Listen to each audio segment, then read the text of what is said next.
Welcome to the Tait Talks podcast. Yeah. Like and subscribe. Yeah, fucking yeah.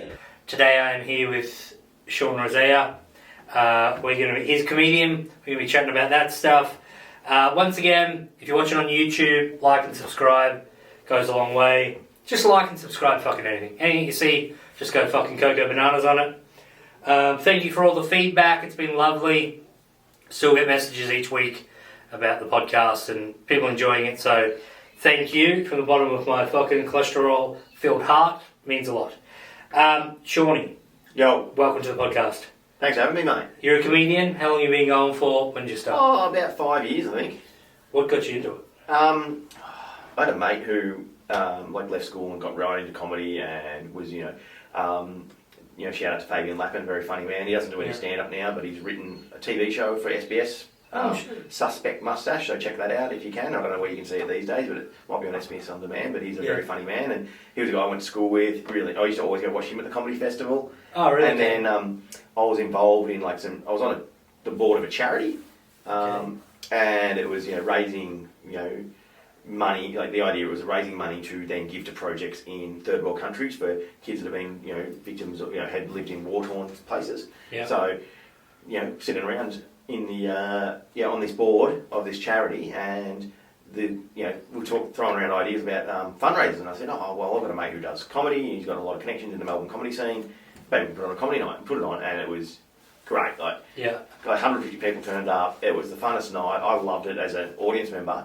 And it was a real success, made heaps of money, awesome. Yep. And I was like, oh, that was fun.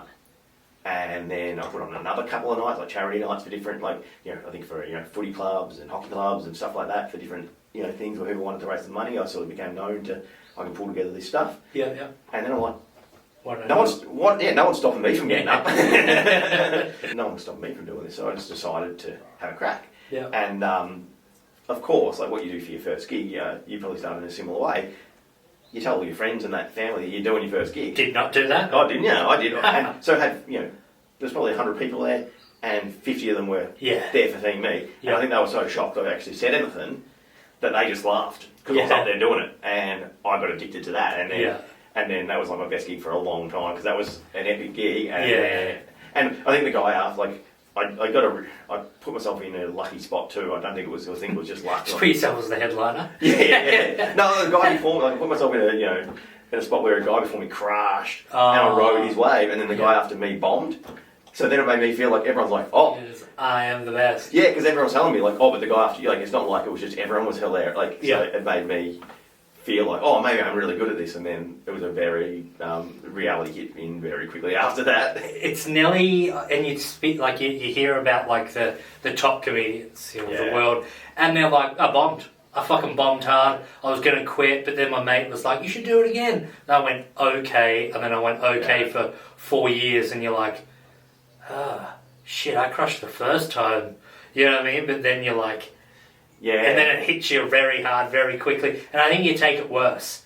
Oh yeah, and I know that I did a charity gig with Ash and Cody Jones, who you've also had on the Ash Greblow and Cody Jones, and we'll talk about this on the other podcast. But we did a charity gig, maybe we'd done 10 gigs in. It's a funny story though. Oh, but man, none of my listeners would know this one. Yeah, well, if you wanted to go through it. Oh, look, basically, I got up there and said something. I didn't say something. I started off with tried to riff a joke, which it was a charity, and it was it wasn't taken in the good nature it was intended, and some people took a bit of offence.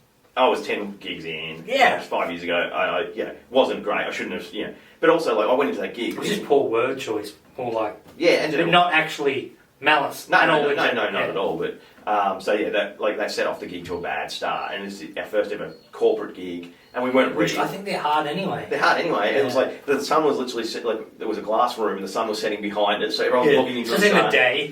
It was basically in the day. They were putting out food as we were on stage. We didn't know anything about how to run a room and stuff properly at this stage. Did you have any input, or did they just said, "This is what's happening"? You do it. And we were just so happy that they asked us. They asked me. They came. Yeah. Did you? Was there a payment? Yeah. Well, there was they paid. Well, I didn't charge much because it was for charity, you don't know what you're doing. We didn't know, and we didn't have a lot of experience. But we got put onto another person in another person had said that they'd reached out to a music guy, and they said, "Oh, do you know any other entertainment?" They said, "Oh, well, I know these guys that do comedy," so that's how we got the gig. Okay, yeah. And anyway, so from that, we there was a payment. I think it was $100 each or something. Yeah. And I never invoiced for it though. Because I was too embarrassed about how bad the gig went. Really? But I felt so bad for Ash and Cody, I paid them anyway.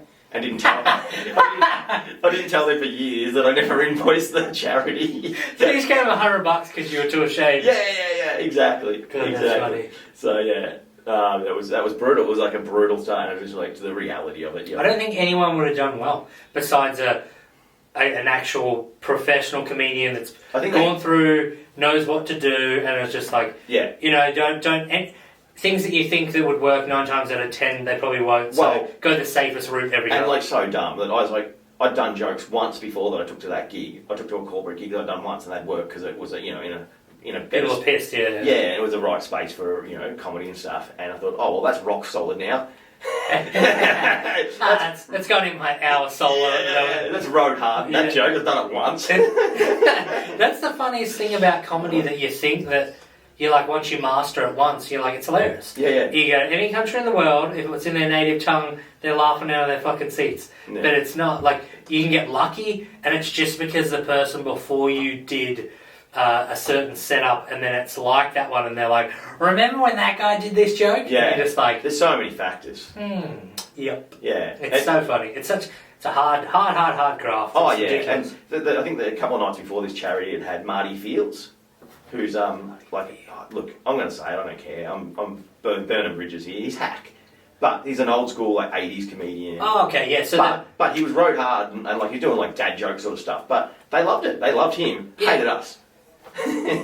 So yeah, but I've seen every time I was in Berrigan of all places, and I saw a Marty Fields joke book, so I had to buy it for the $3 or whatever. Yeah, and it's the worst stuff.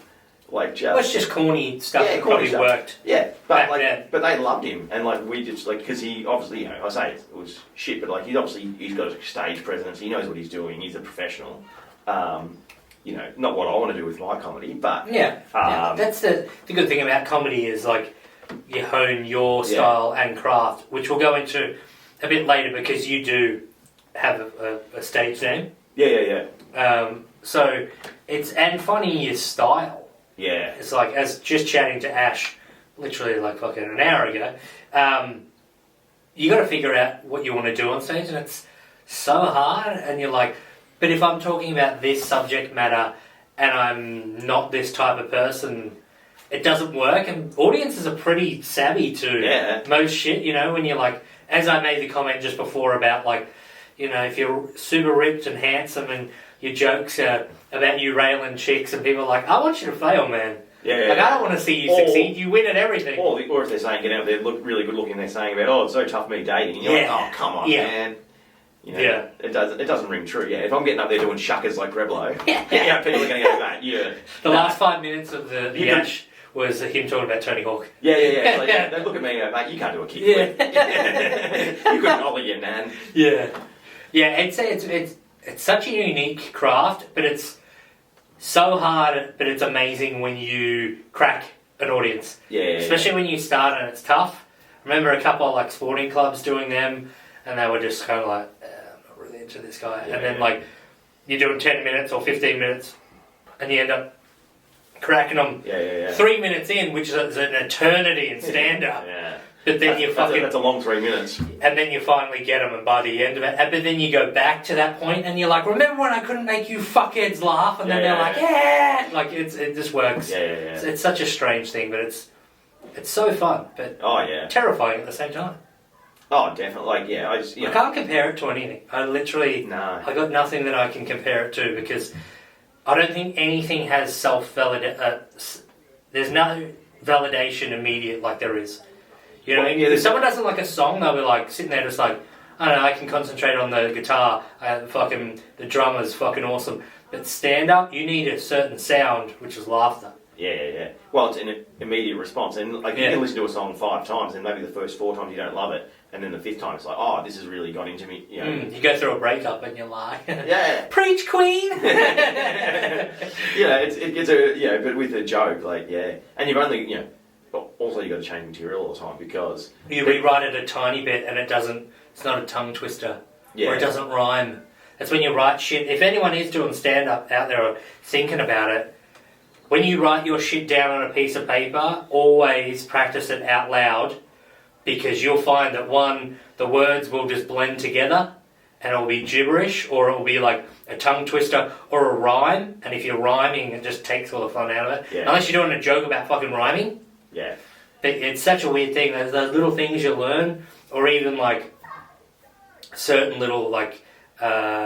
the idiosyncrasies of the pauses and shit. Yeah. But sometimes you need to learn it on stage, on the fly. It's like really, it's expect the unexpected for stand-up. It's terrifying. It's fucking terrifying, to be honest. Like, so I look back at gigs I've done where there's like, 100, 200 people, whatever, and you're just like, what are you doing, you psycho? You're not built for this. Yeah, oh, man, yeah. There's some, like...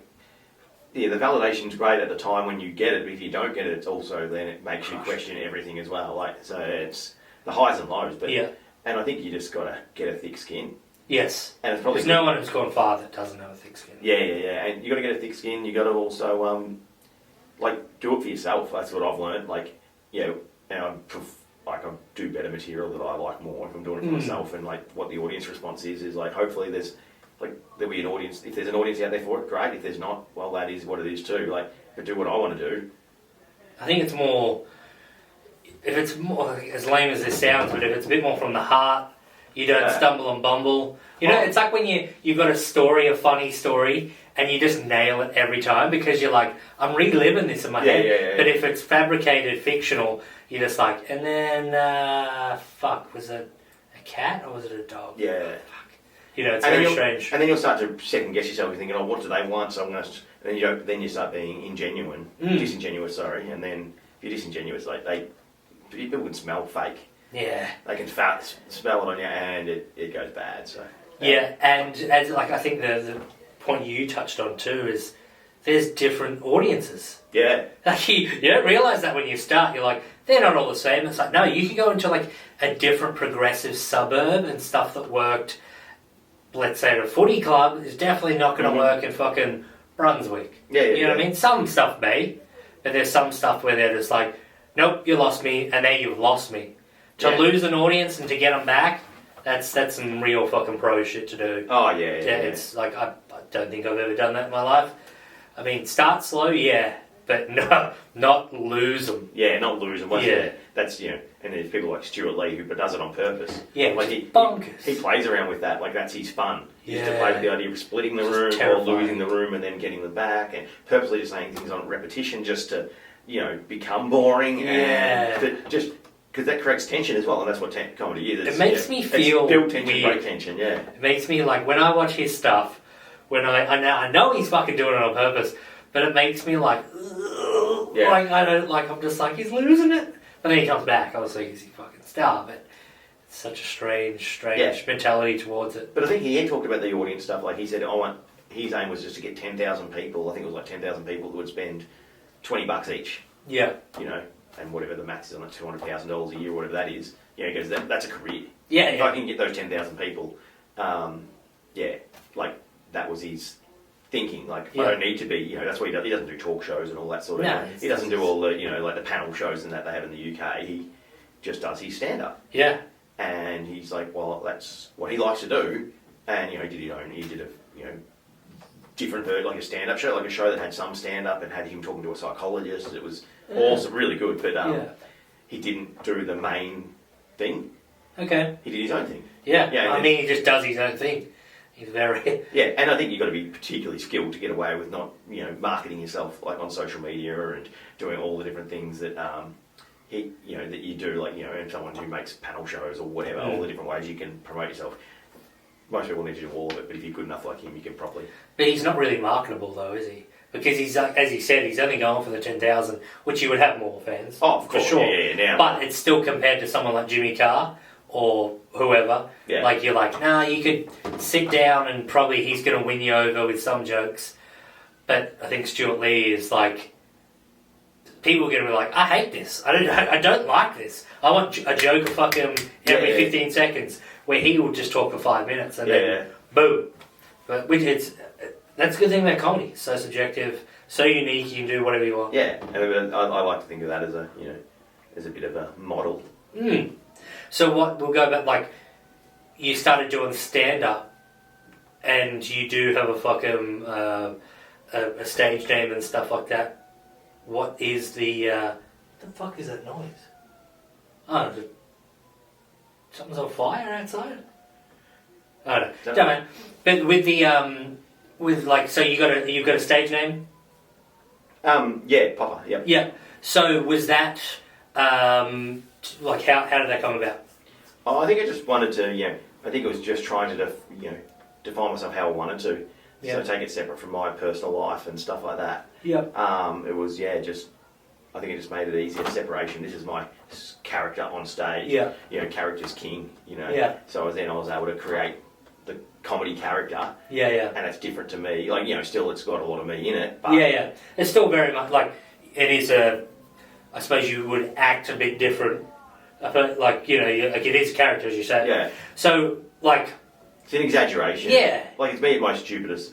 Yeah. It's like not saying you're not fun, but you're like, it's a silly version, I would say. Yeah. So like, is it like, how long, did it take before you got the character name? Like how long, so you've been doing comedy for, was it 6 years? 5 years? Yeah, 5. So how long until when you probably actually about 4 years in, then I changed. Yeah, oh really? Yeah. Yeah. So you're like, I'm going to go with this. It's a good thing, because no one fucking knows. Like, like comedy, like no one really knows if you have the stage name from... No one knows if your real name's fucking Tait Middleton anyway. You know what I mean? Like it is what it is, unless it's your family. There's so many... Like Jim Jeffries isn't Jim Jeffries' real fucking name. Oh, really? Yeah. I'm pretty... Like, once I say that out loud, I'm terrified. Yeah. But, like, I'm pretty sure he's got, like, it's Jim... Or it's not, his first name isn't Jim or something like that. He's like James. Yeah, it's something way like... different. No. Yeah. But he's very, like, that's what he picked. Because it rolls off the tongue, Jim Jeffries. Yeah. But it's interesting to have a character on stage. How do you write for the character? You know what I mean? Like when you're writing material, are you just like, I'm just going to add like a bit of twist here, a bit of fucking spice here? Is it just naturally you're like, no, I'm just going to fucking... Well, because I think the way I think about it is it's like, when we all do dumb stuff. Yep. Like, so... Yep. Yeah. So it's just like me, when I'm doing my dumbest stuff, it's like, that's what I'm focusing on, because I think that's the funniest stuff. Yeah. The funniest stuff is, the fact that I've got gout. And then like otherwise I'm pretty, I'm relatively fit and stuff, and I'm only, I'm in my 30s and I've got gout. Like I think if someone was like took a still of this and was like, pick the guy with gout, they were like, it's not that guy. So it's like okay, so that's like your flaws are the funny things, like you're talking very much. You're talking about like, a really good looking guy getting up and going, and I get go on heaps of dates and I'm great. It's like, it's not funny. No one cares about that. Like, you're just bragging.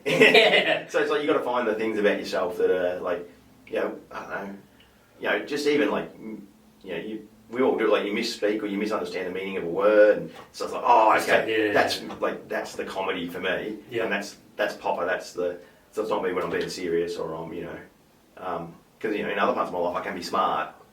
Yeah, very smart actually, yeah. But throw that out because that's not funny. That's true, yeah. That's the hard thing if you want to... That's how I think about it, is just like, try and find the... And also, like, I think the character allows me to be a bit meaner as well.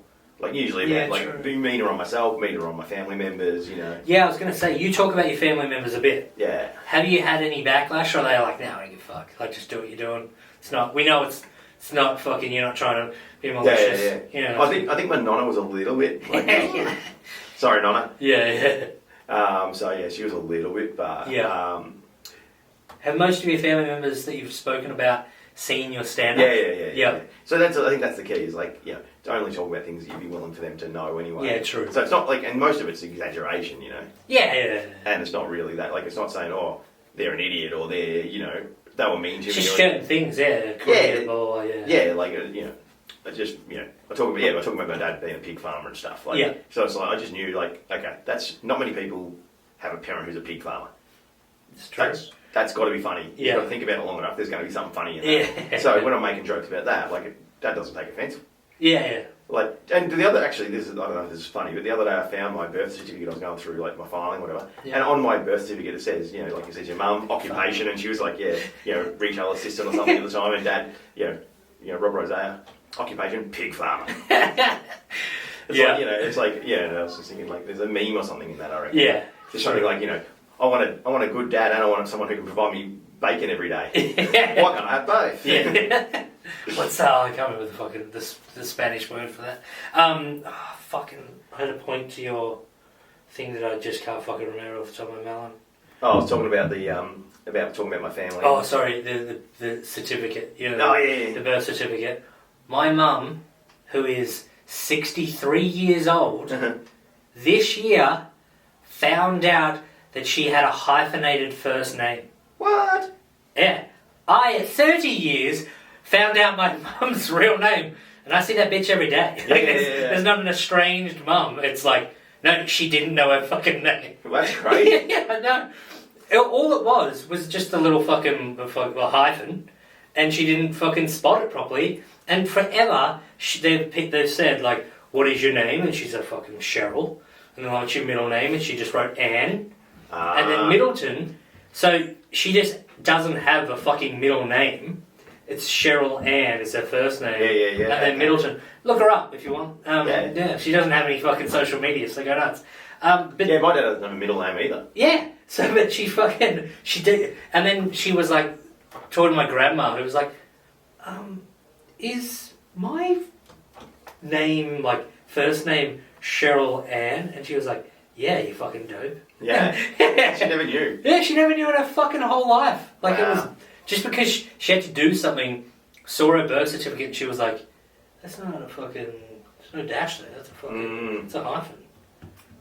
That's so fucking stupid. Well, my dad's got something similar in that his official name on his birth certificate is Roberto. Yeah. But they wanted to name him Robert, but because of my nonna's strong Italian accent, it just, it sounded like Roberto. Oh, so really? So they wrote it in English, because she can't, and neither could my grandfather, they couldn't write English. Yeah. I don't think either of them really even went to school in Italy. My nonna's schooling was interrupted by the war, World War II. Yeah. And I think she left school like 7 or something too. So we cry about Corona and fucking leave school because of a world war. Yeah. Had to live in a cave for a couple of weeks. Yeah. While they were bombing the part of it, northern Italy. They had to live in a cave while the whole town. And we complain about a mask. Yeah, exactly. Fucking hell. Suck it up, yeah. It's what you go through, isn't it? And I'm like, fucking, there's no food in the fridge. And then they're like, kids are starving in Africa. Yeah. I'm like, well, I'm not fucking in Africa. I'm in my fucking house. It's that perception. But still, at the same time, you can go to be like, I don't know. Yeah, exactly. Yeah. Stand up, you started, you're 5 years in, you've done a Melbourne International Comedy Festival. Have you done solo? Solo was going to be this year. I know you were definitely doing one. Yeah, no. So I did a solo for the Bendigo Comedy Festival. Yep. When you run the festival yourself, you can put yourself on. Same thing. Yeah. Just run festivals to put myself on. Yeah, it's smart. I think a lot of people in regional areas do that because they're not going to get gigs otherwise, unless they're you've got a family and stuff. It's hard to shoot. Oh yeah. So I did a solo last year. And it was really fun. Like. It was a bit of a conceit. Like I didn't just do it straight, just me talking for an hour. There was you saw it, didn't you? It was very interesting. I won't go into any details of it. Oh, we can do it. It doesn't think it matters, does it? I might tour it again, but I don't think we'll wreck the show really. I mean, I've got like 35 million viewers each. So like episodes. Yeah. Unless you want to. That's potential audience, like who are all going to come to my show after this. Yeah. So I don't, but just it's so interesting the boat scene and stuff like that. Yeah. So like such a different thing, and like you had the audience, like, well, fuck, you're offside, I should say, calling up and be like, "Hey, Sean, listen, or Poppa, listen." Well, you go into those bits, and it was so different. Yeah. And it was, to be honest, it was even better. Like the one you saw was in an outside venue. Yeah. When it was set up where I wrote the show for. We were able to have like a bit more, like we had a sound effects guy, so there was some sound effects that happened as well. But like the idea, like, for people listening, is like 20 minutes into the show, I pretend that's the ending of the show. So I had an opening act who did 10, then I did 20, and then we pretend that's the end of the show. Like, I have a bit of a crescendo, like I've had a plant in the audience, so I get to sing a song. Even that. Yeah. So I had all these different elements to it. Like, for me, like, there's plenty of people just getting up and just speaking for an hour. I'm sort of trying to think of different ways to like make it interesting. Like, what would I want to see? And I like some of the best, probably the best stand-up show I've ever seen was Sam Simmons eating spaghetti for breakfast. Like, won the Barry or whatever it's called, the comedy best. Barry, I'm pretty sure. Yeah. Well, not anymore. They've changed the name because of. Do you know when the Fosters won in England too? In Edinburgh. They have the Fosters Award. He won that as well. Yeah, No, but I think Barry Humphries is problematic now, so they've changed it. I'm not sure whether it was maybe misogynistic or homophobic stuff, but they've changed it. So I think it's just called the best act at the Melbourne Comedy Festival. That's fair enough. Anyway, so he won that award, and he won Edinburgh, the equivalent in Edinburgh, the best act. And like, that's a crazy show. Like, it's not just a guy speaking. Bonkers. He's doing all sorts of weird stuff. I also saw a show with him and Dave Quirk, where it was called The Incident, I think it was called. Yeah. And it was all about, I think Dave Quirk was the retail assistant, and Sam Simmons went in to buy some jeans. Yeah. And then like the incident was that Sam Simmons felt that Dave Quirk had touched him inappropriately while when trying to fit in the jeans. And so then they're waiting for the manager and all this crazy stuff. Sam Simmons looks so funny though. Oh yeah. Like he just hilarious. Yeah. But like, there's more than just a bloke standing there, and like that was a crazy show. Like that, this David Quirk and Sam Simmons show. Like, it was all just about this incident, that a fake incident in a shop. But for me, that's one of the best shows I've ever seen. So like, I love stand up, but I also like, that's why when I did my show, I added all these other elements. I had the plant in the audience that would sing the song. Yeah. There was a conceit that happened in the show where it turns out we're actually all on a boat, like we're on a cruise ship, and the cruise ship's leaking, and we're going down, and then I'm conversing. I'm conversing with the opening act, who also happens to be the ship captain. There's all this different stuff going on, and I don't know, I just love doing shit like that, where it's you can add different elements. Like, when I did the show properly, like for the Bendigo Comedy Festival, I had the sound guy. He came out at one point with a beach towel on, saying, "Looking for the pool." So no one knew what was going to happen. Like, I knew it was sort of roughly going to happen, and then and then he had a sound effect for like when he found the pool, like splashing into the pool. Just different shit like that. It's just like, it's got to be fun and silly. Like, that's what comedy is like. The obscure works so well because, as you said, everyone's seen. It's like when you see those gala shows, and someone brings something different out, PowerPoint or something. They're like, like Sam Campbell, like he, I think he had 3,000 people like making circles with their hands to pictures of chimpanzees and gorillas, and he had the song. Like, you can do whatever you want. Lena Woodley, fucking amazing. And I think there's the gala before that, I think Demi Lovato was my favourite. She's really good. And she had a secret stash, which was she'd hidden something in the audience, and it was all crazy. Like, it wasn't just straight stand up, and it was hilarious, and I thought it was the highlight of the gala. So and not that you take inspiration, you don't copy, but you take inspiration, and that's where I don't know how I can't remember how I come up with the conceit of the. I was going to say, how the fuck did you come up with this plot? I don't know. It just came to me one day that, like, imagine if it was on a cruise ship and that it gets. You were just thinking, like, if I left my life and became a comedian on a cruise ship, and then everything fucking cascaded. I think so. And then then I created this conceit, and I'd like to do that show.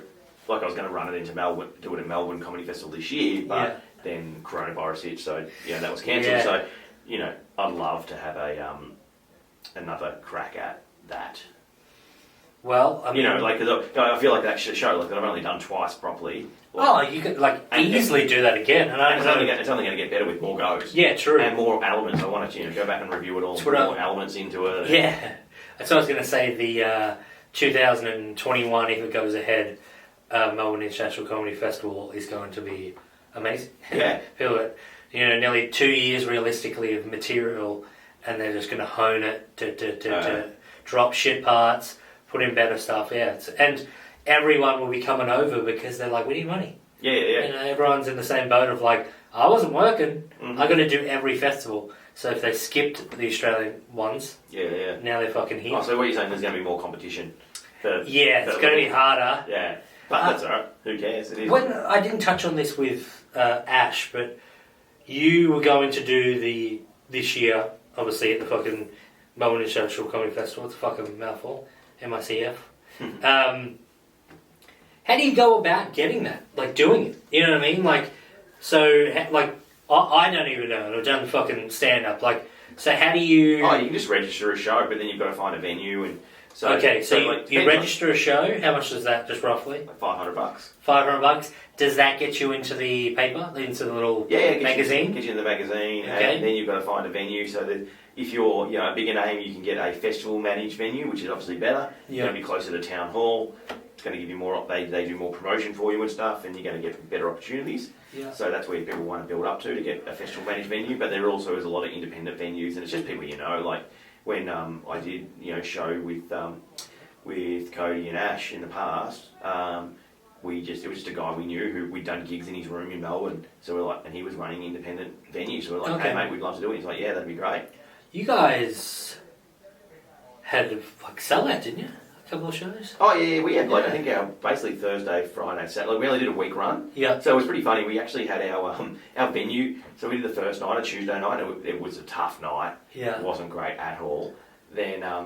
So your first night, you were like, ooh. Oh yeah, this is we're going to be a long week. Yeah. A couple of years in the comedy, we'll do a split show. Which I think is perfect. Yeah, it's the best way to do it. It's fun because you're with your mates. Yeah, and if it's shit, you just play those two. Yeah, that's right. Yeah. And anyway, so that was then. So we did the first night. Then we did the Tuesday night. Then the Wednesday, the building we're in got condemned. Work. Because of your comedy. Yeah, it's like you. There's some ghosts here. Yeah. There's been a death in the building. Killed for the wrong reasons. Yeah. This is a better scene. No, you got condemned for just because it was falling down or something. It was like this, multi-story building in the CBD. Were you guys just like, what the fuck? Yeah, it was like bizarre. Like we're in there. Like it was sort of good because I went and did I did country, Central Victoria, or maybe like statewide drive radio and stuff or something like I was doing radio because people were interested in the story. What, your venue got condemned? So you used it, yeah. So we got some media out of it and stuff. And I remember doing an interview out the front of Ash's house in Coburg, freezing cold. At 8 crying. Yeah. But but it was because it was a good story. Like it was an interesting media story because it was an interesting story. And 3 boys from Bendigo trying to make it big in the comedy scene, only for the building to be condemned. What will they do now? So anyway, we had to scramble, and we reached out to some really helpful people in the Melbourne comedy scene helped us out, and we got a better venue. Obviously, the Wednesday night we missed it, so we had to tell people, sorry, you can't come. Did you have any tickets pre-sold? Oh, well, just say it was I think we were doing a 50-seat room, and maybe we sold 25 or something. So we had a crowd coming, had enough. The good thing is they're there to see comedy. Well, it's not a fucking open night. And we're like, do we just pull everyone into there was a grill around the corner? Do we just pull everyone into the grill and we'll just do our? And they're like, no, we won't do that. Yeah. And then we found another venue which was better. And Thursday, Friday, Saturday were particularly awesome, sold out. The Sunday was a bit tough because it was during there was a skylight and it was still light outside and it wasn't as good a night. And I think we'd already peaked. Yeah, we probably went on our. Might have been a bit rough. A bit secondhand. I always I was lucky enough to go to the Comedy Store last year in LA, and I was we were on holidays, so we had a week there. Oh, sick. So, but you would go there. We went there every night. Did you try potluck or anything? The only time that I tried to do, I was going to try and do a show was for the. Kill Tony, I don't know, Tony Hinchcliffe. Yeah, I listened to that. And I was there too late, and they're like, no, they've already put their names in the bucket. My mate was like, man, you could probably just fucking walk up there and be like, you're from Australia, living in fucking Vancouver, could I please just put my name in it, at the very least? And I was like, you know what, I'm fucking terrified, because it's a brutal thing. Oh, yeah. Because they just roast you, and it's so hard to fucking do well. Oh, yeah. Was it and no one did well, did they, when you watched? In LA, they do particularly bad, they seem to. Mm-hmm.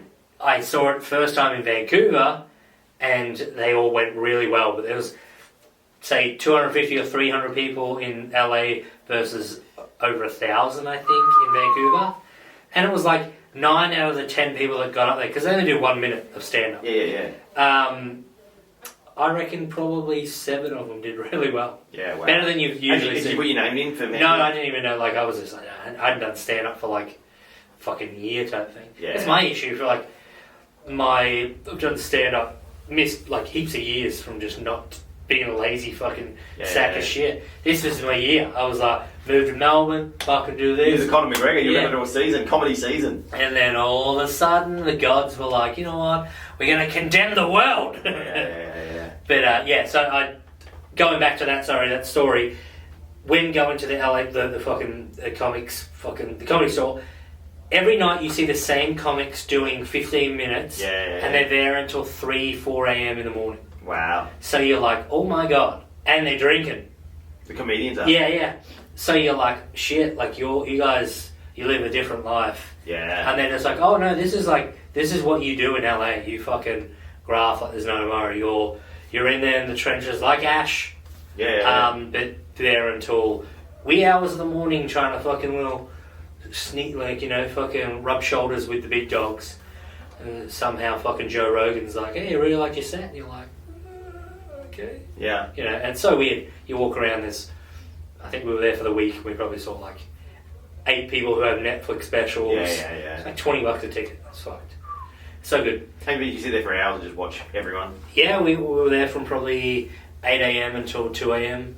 2, 3 a.m. 8 a.m. Sorry. 8 a.m. Yeah, 8 a.m. Yeah, 8 p.m. Yeah. Yeah, so it was pretty. It's full on. It's brutal. It's they just take it really, really seriously, which you obviously have to do. But the competition is insane. Yeah. Is insane. They're like, oh, we're just got a guest tonight. He's like, he's the writer for fucking Brooklyn Nine-Nine. He's got his own show now. And you're like, every fucking like credit that they say for every second person is just like bonkers. And you're like, how does anyone go anyway? Yeah. It's crazy. But the Melbourne comedy scene's pretty decent. So you guys have created a really solid scene in Bendigo. Yeah, we'll see how it goes, when we come back. But yeah, certainly, the glory days of gold mines, that was the dream. Yeah, that was so much fun, and I think it was just because we were really into it, and we brought a lot of energy to it, and that sort of, I think that rubbed off into our audience. We'd get we'd only do once a month at the gold mines, but we'd get I think a bad night was 80 people, and a good night was 130.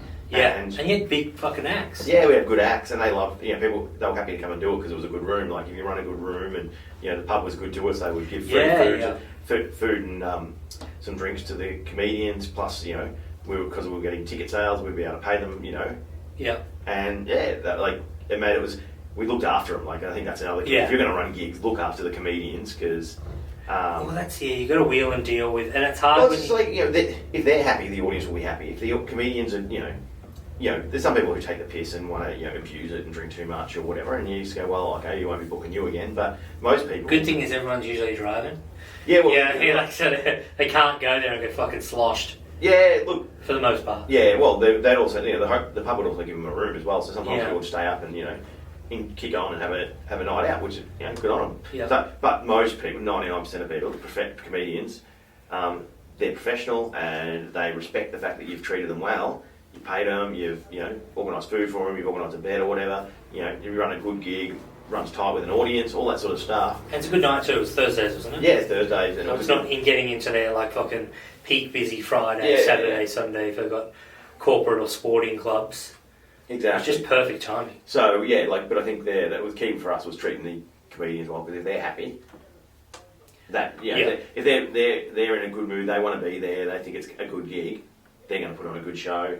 The audience have a good time. Every headliner I saw was fucking very, very good. Yeah. So did you guys start this scene in Bendigo? Yeah, there would have obviously been comedy in the years in Bendigo, but of course, yeah. But for the last 5-6 years, surely you guys have been you, Ash, and fucking Cody have surely had your fingers in every comedy pie. Pretty much.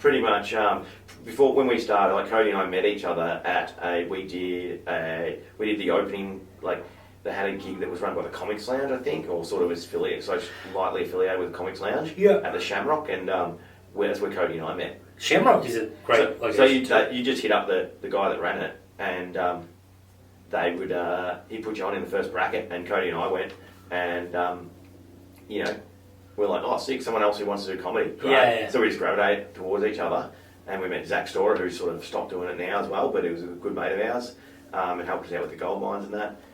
He was on that night as well, so there were three of us who were all like, all right, we all want to do comedy. Yeah. We've got to create our own opportunities, and we didn't want to stomp on the toes of what they were doing at the Shamrock, so we went to the gold mines and did a different night, like a cheaper night, and like with less professionals.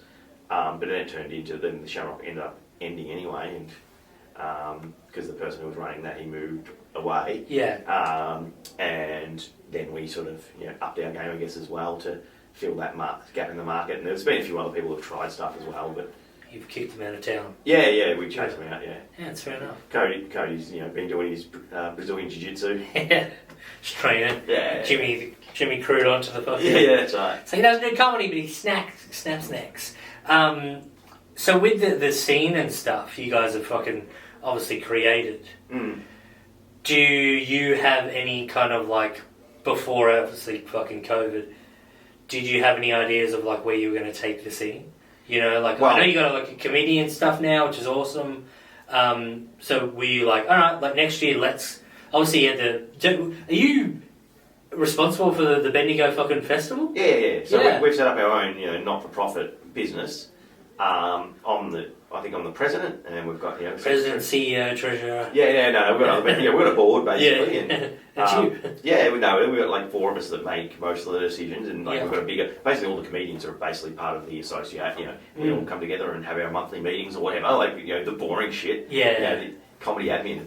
Yeah, baby. But it works. And then we run a festival. So and we were going to make it bigger this year, and then obviously that hasn't happened because it's going to be, the festival would have been next weekend. Yeah.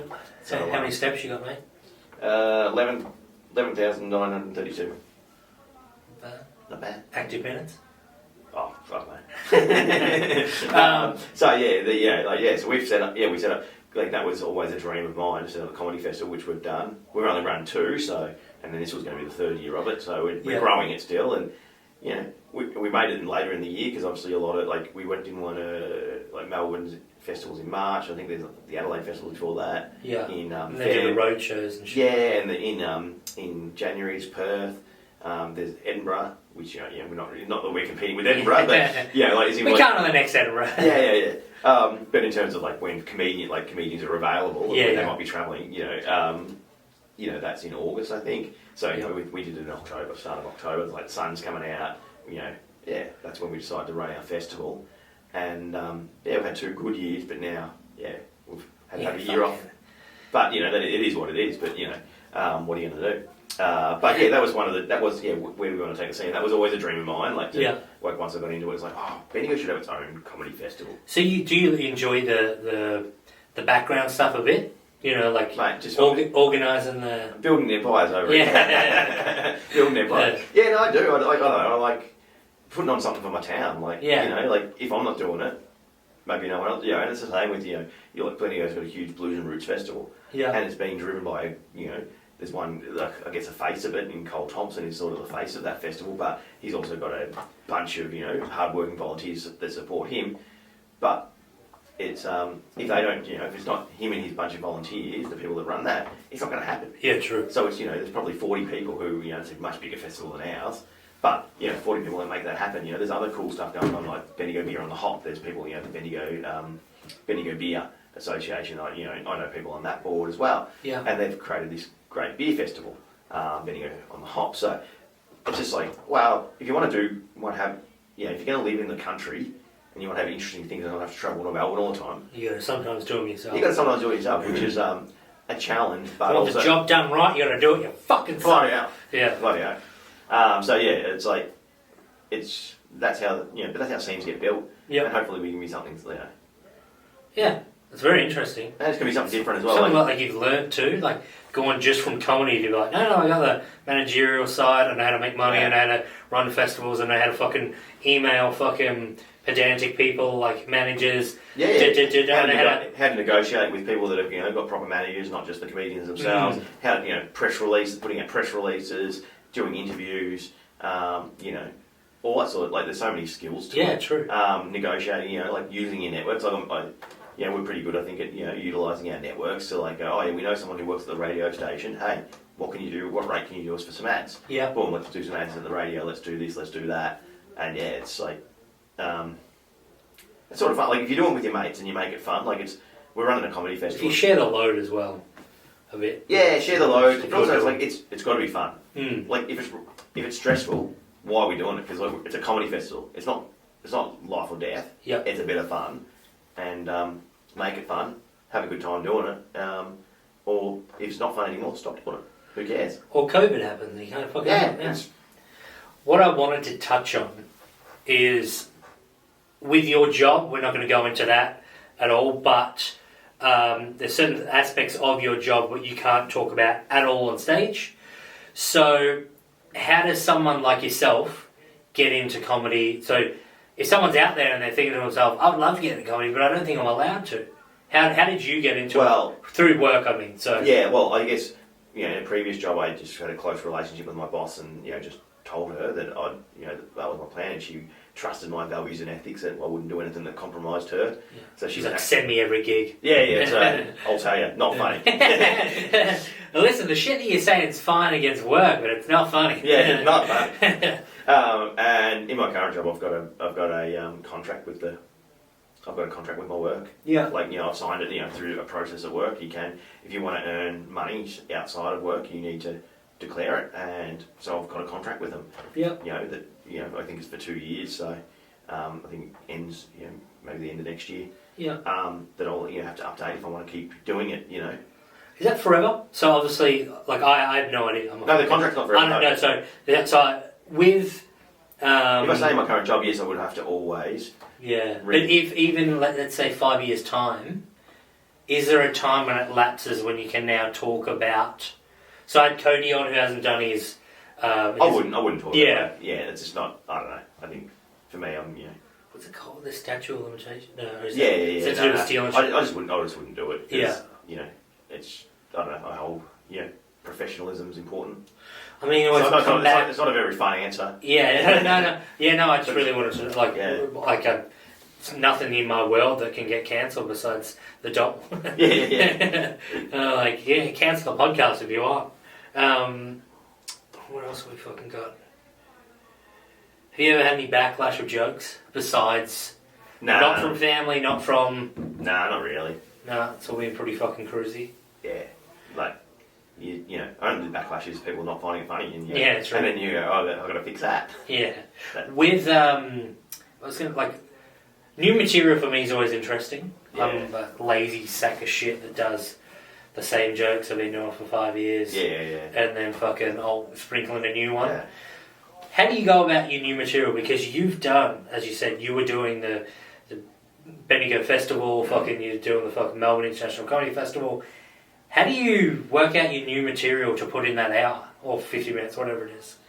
Oh, a couple of ways. Like, I might run it past my partner. Yeah. I'll tell her what she thinks. Sometimes it's just I've got a group chat with Ash and mate Max. Yeah. We'll chuck jokes in there. Sometimes if we're doing before a gig or something, we might all hang out, people from the Bendigo comedy scene, we'll all hang out for a bit beforehand or afterwards. Yeah. And then just run jokes past each other. But also it's just open mics as well. So you just gauge the audience reaction. Yeah. If it's crushing, you're like, I'll put it in there. Yeah, well, it's it's a tiered system, because I run a curated night at the Shamrock with Ash and Cody. Mm-hmm. So, but there's also open mics, so that run around town as well. Yeah. So I'll take a joke to the open mic if it works there, and I think there's enough in it. I'll check with Ash or Cody. What do you think of that joke? Is there enough to it? Yep. That's good. Then it graduates to the curated night. Yeah. And then if it goes well there, then it starts going into. You bring up work. I'm done. Yeah, that's it. I'm quick, baby. No, they're not because me and Cody. Not that we haven't been doing it for a while now, but often do these footy club gigs and stuff. Which you've put me on a few, which have been very fun. Yeah, and so it'll graduate to the 20-minute set. Yeah. My best 20-minute set. So that if it goes well at the curated gig, because we have to, you know, because we're up there every month and it's often similar audience, you've got to keep, Yeah. you know, changing your jokes. But if it goes well there, then it graduates almost, you know, to your best 20 that that I take out on the road when I'm doing those sort of those gigs, those paid gigs for footy clubs and Bit of money. and you know pubs and stuff around country Victoria. So Yeah. you know, like it's a graduation. It's like kindergarten, Yeah, true. kindergarten, primary school. Oh, you're in high school now. But it's baby. cool that you got that. You know what I mean? Yeah. Like you can just to build a joke's really interesting, and it comes from nothing sometimes. Yeah. And all of a sudden it's like, this is a killer joke, and it's just like, they're like, how did you think of it? And you're like, I was walking to the bus. Yeah. You know, this is a dumb fucking like, it's something stupid, or like a joke that you've written 5 years ago, and all of a sudden you're like, I don't know where this fits, Yeah. and then something happens, and you're like, oh my god, they connect. Yeah. It's so strange. I've got 2 questions for you. Yeah. I don't know, I've forgotten them. This is a weird one. What do you think of comedy workshops? So in the way of, if your average Joe's watching this and they're thinking, oh, let's do some stand-up comedy, there's this comedy workshop, should I go do it? What do you think? I'll give you my I'll say from mine, don't fucking do it. Yep. I think they're a waste of money. You can't teach someone to be funny. Maybe you could teach them how to get, maybe if they've got fucking networking and they can get you fucking gigs. But you can't teach someone. It's like a couple of times we've done jokes together and it's like, you should do this, you should do that. You take it with a grain of salt because you're like, if I take this bit of advice, it's good for this joke. But then later on down the track, I'm not going to think like that. Yeah. You know what I mean? So it's very strange. Yeah, I sort of disagree. Like, I think, a lot of those... And this is the end of the podcast. Thank you, ladies. No, I think there's some scam artists out there. Yeah, that's right. I'm more... And avoid the scam artists, of course. Like, read reviews. Yeah, read reviews, ask around the scene. But I think in terms of, like, I don't know, like, Grandma and I will workshop jokes all the time together. He'll ring me up. He'll be walking home from a gig in Melbourne and like, mate, I need to tell you, what do you think of this? No, I mean more paying. Yeah, that's what I'm saying. Like, so, like, come to our comedy workshop for blah blah blah. Yeah, I wouldn't. If you run one of them, you're not watching this, but listening. I wouldn't recommend it. But I think there is some stuff that you can. I think it's trial and error. Yeah, I wouldn't recommend it necessarily, but there is some. The one good thing about it is if you do a course, that's however long that course is, that's time that you're dedicating to writing comedy. So I think that's the good thing of it. Yeah. 2, there's some basic stuff, stuff that you can learn. You probably maybe know it if you're funny, you know it anyway. Yeah. But it's probably people know how to word it in a way that makes more sense. Like, just simple stuff like surprise the audience. Like the joke's are always going to surprise with something that makes sense in the context of the joke. Yeah. It's basically all jokes surprise the audience. Yeah. And you've got to be quicker than the audience in surprising them, and it's got to make sense in the context of the world you've created for that joke. Yeah. Like, whether it's a pun, whether it's a pullback and reveal, like all some of those terms, and understanding the mechanics of a joke, I think that doesn't hurt to know. But you probably naturally work it out anyway. Yourself. I think it's an interesting one. I don't know. I saw one today, and someone had asked me to do one once, and I was like, absolutely fucking not. No, I wouldn't. And then I've seen comedians talk about it, and they're like, yeah, I run a comedy workshop, like, as, like, big-time comedians, like, on TV and stuff, and they're like, it's a scam. Yeah. Oh, no, that's what I'm saying. I wouldn't recommend it, but I think workshopping your jokes with your mates. Yeah, that's, because you're going to get honest feedback, too. People that you find funny and understand your voice, and understand what you're trying to say with your comedy and what your style is, 100% do that. Yeah. Because, like, it's riffing, and that's where you're going to come up with better shit. Yeah. To be honest, I think that's perfect. You're perfect. Yeah, I've always said that. And I think that's fucking episode, whatever this is, 13. I think we're done. As I said before, is there anything you need to plug? Or is it anything you want? Yeah. Fish and chip shop you enjoy, or fucking something? Yeah, no, not really. Go back and listen to some episodes, Oh, your podcast? Yeah, my podcast, Up the River podcast. Only 10 episodes out, but they're all telling stories. Like, yeah, I love that. As you keep it kind of the same with each podcast. Yeah, there was some. We probably could have made it more consistent, but who cares? But like, the idea was getting people on to tell their best stories, because everyone's got a good story. That if you're trapped at a party and everyone else has gone and told a story, and it gets to you, and you've got to tell your best story. Yeah. What one are you going to pull out? Like, what crazy things happened to you that you would tell at if your life depended on it, you had to make your mates laugh, Yeah. or some people at a party laugh, what story would you tell? That was the basically premise. So we were getting people we liked, our friends, people we respected to... Tait. Yeah, people like you're a very respectful man. You lose respect. I think that's it. Thank you so much for coming on, Shawnee, Poppa.